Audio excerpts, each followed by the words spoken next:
pemilihan bibit bawang merah ini, kita yang harus kita perhatikan yang pertama adalah pilihlah bibit itu adalah bibit yang sudah masak, sudah kering, dan sudah memang tergantung. Kalau di sini tergantung ya, artinya kita gantung, keringkan, kita gitu. keringkan, minimal itu sebulan atau 2 bulan. Karena 2 bulan air-air yang berada pada bawang itu sudah mulai berkurang, dan di saat kita tanam dia itu langsung tumbuh. Di saat dia itu tumbuh, kita sudah bisa melihat mana bibit yang tidak bagus tadi. Berarti yang tidak bagus berarti dia tidak akan tumbuh dalam 7 hari itu. Jadi bisa kita sulam, kita ganti dengan yang lain gitu. Itu yang pertama, itu adalah pemilihan bibit. Karena kuncinya adalah yang pertama adalah bibit, yang tadi, yang kedua adalah perawatan. Yang kedua adalah lahan. Lahannya gimana Pak perawatannya? Cara kerja atau yang baik itu lahannya bagaimana itu? Kalau dalam lahan bawang merah ini, yang pertama adalah lahannya itu, ini kan bedengan nih namanya, bedengan, dan ini genang. Kalau nanti airnya tergenang, ini berpengaruh nih kepada bawangnya. Umbi bawang merah ini, apabila dia nanti berumbi, dia akan busuk. Sebelum dia berumbi, kalau airnya masih tergenang, itu akar-akarnya itu akan busuk-busuk. Jadi tidak akan tumbuh dengan bagus lah gitu. Mengganggu kepada pertumbuhan bawang merahnya Pak ya. Lihat, boleh Bapak lihat ya caranya. Ini kan tidak ada air lagi. Soalnya di sana saya membuat saluran airnya terlalu dalam tuh bagian sana. Supaya airnya mengalir tuh Pak ya. Mengalir dan tidak masuk ke dalam bedengan kita ini. Betul.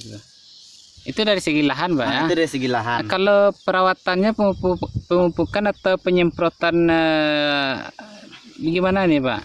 Kalau perawatannya, kalau pemupukannya di sini kita bisa memakai yang pertama adalah pemupukan dasar. Kalau pemupukan dasar ini kita mempergunakan adalah pupuk organik. Organik. Pupuk organik ini juga ada yang pupuk organiknya adalah pupuk organik hasil racikan kita sendiri. Hasilnya pupuk kandang ini bisa kita fermentasi. Dan fermentasi itu selama paling lama sekitar 21 hari atau 1 bulan itu sudah bisa menjadi pupuk organik dan kita masukkan ke dalam sini. Dan juga bisa kita beli pupuk organik, pupuk organik. Ya, soalnya kalau dapat bawang merah ini banyak yang organik gitu. Karena pupuk organik ini makannya lama dan hasilnya bagus. Kalau pupuk kimia makanannya cepat, tapi hasilnya kurang bagus, kurang maksimal. Kurang maksimal karena takaran kimia itu kita harus paham itu. Kalau petani kita tidak menakarnya semakin banyak semakin bagus. Betul. Di sini saya menggunakan pupuk organik, ada yang saya racik sendiri dan juga ada yang saya beli. Yang saya beli dengan produk-produk apa namanya yang diolah lah. Bukan kita yang olah sendiri tapi sudah kita beli, ada tuh. Ini boleh tanya nih Pak, ini pupuk organik yang racikan Bapak ini bisa dibagi ilmunya nih Pak? Bisa. Gimana, apa bahannya, apa tata caranya, gimana bisa dibagi-bagi nggak ilmunya itu Pak? Bisa. Kalau gini, saya mempergunakan kalau pupuk organik yang saya racik sendiri ini, yang pertama saya membuat kompos. Kalau kompos saya mempergunakan kotoran sapi, kotoran kerbau, kotoran kambing. Itu yang bagus. Karena bahannya itu berasal dari tumbuh-tumbuhan. Jadi kalau pupuk organik ini juga banyak juga kategorinya.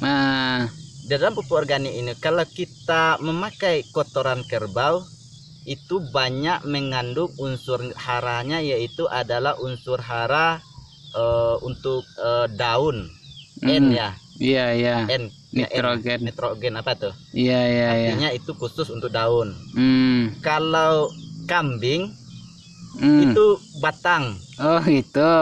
Karena kambing itu di samping dia memakan daun, dia juga memakan batang-batang gitu. Jadi unsur hara dari kambing ini bagus juga, banyak untuk batang gitu. Kalau sapi itu khusus daun itu subur semua. Betul. Kalau kambing batang gitu. Kalau sapi itu sama dengan kerbau. Sama. Oh itu berarti kalau kotoran kambing dicampur dengan kotoran kerbau atau sapi itu semakin bagus. Itu sudah cukup nutrisinya buat batang dan daun. Batang, daun dan buah. Iya, karena kambing juga makan buah-buahan. Oh ya, buah mungkin kalau di bawah merah ini umbi-umbiannya Pak ya. Umbinya ini gitu. Jadi kalau memakai pupuk organik itu pakailah pupuk kalau sapi, kambing. Kalau ayam, kotoran apa itu kan banyak campurannya juga. Ada kimia, betul. Kita beli makanan di pasar. Iya, betul. Oke lah Pak. Tadi kan bahan utamanya tadi Bapak katakan tuh organik itu kotoran kambing, kotoran sapi atau kotoran kerbau. Iya. Ini campuran lainnya apa ini Pak? Campuran lainnya, yang pertama di sini saya mempergunakan kalau dari kotoran kambing saya memakai kotoran itu kan kotoran kambing sama kotoran kerbau dan sapi. Terus campurannya saya bisa mencari daun-daun gulma-gulma lah namanya di sini yang memiliki unsur N yang banyak. Contohnya apa itu Pak? Contohnya kita pergi ke kebun kan banyak kita lihat rumput-rumput yang hijau yang cepat kali tumbuhnya gitu. Oh gitu Jadi kita ambil, lalu kita cari ranting-ranting kayu. Ranting-ranting kayu itu kan untuk batang. Jadi unsur P di sana misalnya ranting apa ya? Ranting-ranting kayu lah gitu yang keras-keras gitu. Iya, ranting kayu Pak ya. Iya, misalnya seperti batang jagung gitu. Iya. Terus lalu kita campur dengan tanah dan kita kasih fermentasinya, kita sering mempergunakan kalau di sini adalah EM4. Karena EM4 itu ada unsur mikroorganisme yang nanti yang akan mengurai pupuk kandang atau bahan-bahan tadi menjadi pupuk itu. Iya. Jadi cepat diurainya. Iya ini Kak, tadi Bapak kan menyampaikan kita tambah dengan ranting-ranting kayu-kayu atau ranting atau batang-batang jagung gitu. Itu dicairkan atau gimana itu Pak? Gini, kita tidak butuh pencairan sama masin.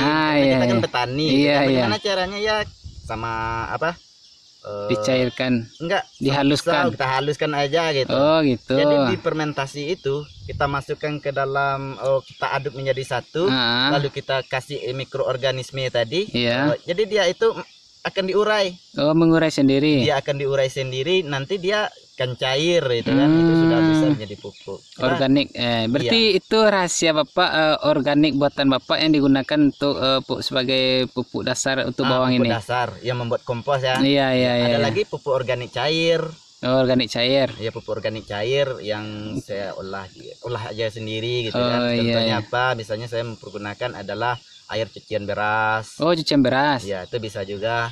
Itu dari ditaruh di bedengan itu Pak?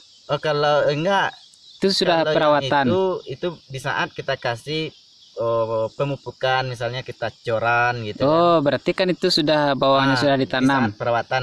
Iya. Ini kalau kita runut nih Pak, tadi kan untuk pupuk awalnya Bapak menggunakan pupuk organik yang buatan Bapak itu kan sebagai pupuk dasar itu Pak ya. Ada cara lain enggak yang Bapak gunakan untuk dari sebagai pupuk dasar gitu? Iya, gini Pak.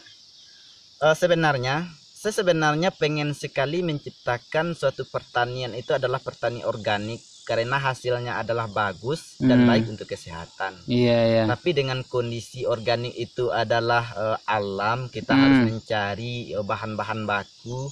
Berarti kalau organik butuh bahan baku yang banyak. Dan kita bukan bertaninya kita sekarang bukan lagi pertani rumahan yang bisa dipot. Itu kan murah mencarinya.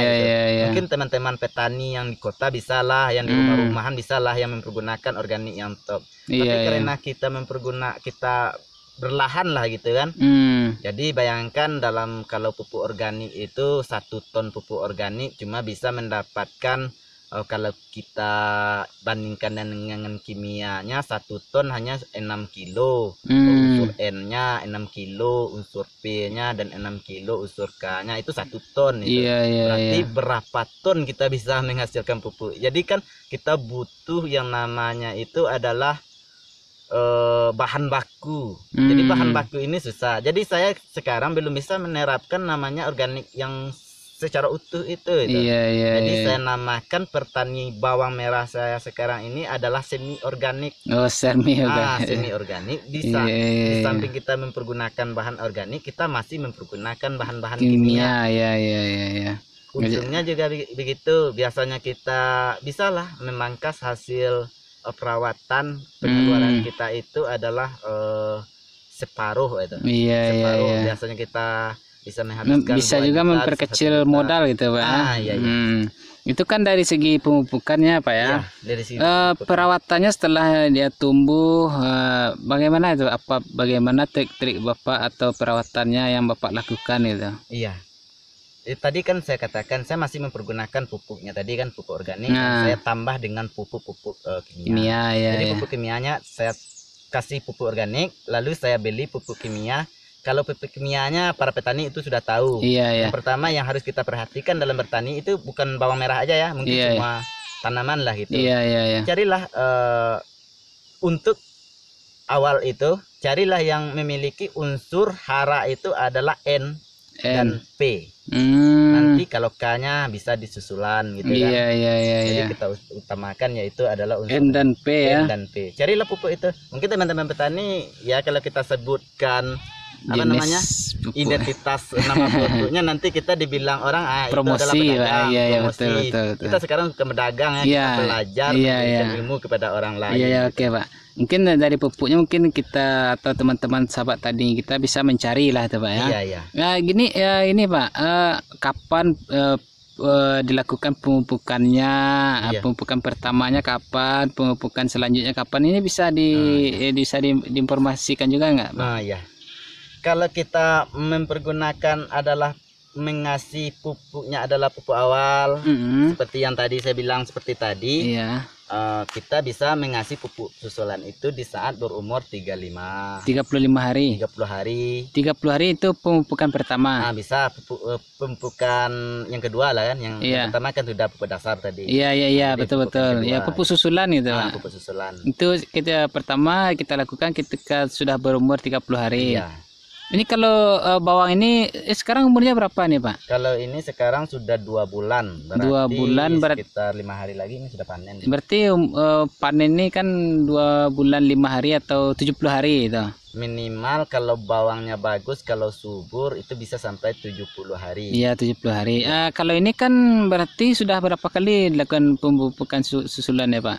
Kalau di sini saya tidak memakai dulunya adalah pemupukan dasar kayak yang saya bilang tadi. Oh, jadi karena ini enggak, sebelumnya saya juga bertani bawang yang seperti saya bilang tadi. Yang gagal sebelumnya. Oh, gitu. Jadi pupuk masih banyak di dalamnya kan. Langsung kita tanam aja. Lalu saya kasih pupuk susulan itu di umur 7 hari dan di saat berumur sekitar 25 hari. Masih sedikit di sini kan di rumputnya kita kasih sedikit. Jadi kalau yang ini pupuk susulannya ketika berumur 25 hari. Kalau kita memakai pupuk dasar di saat umur 30 hari. 35 hari dan pemupukan pembesaran umbi sekitar 45 hari. Kalau tidak memakai pupuk dasar gitu kan, seperti saya terapkan tadi ini, saya cuma ngasih di umur 7 hari. Dan satu lagi di saat umur 25 hari, yang satu lagi di umur 45 hari. 45 hari berarti pupuk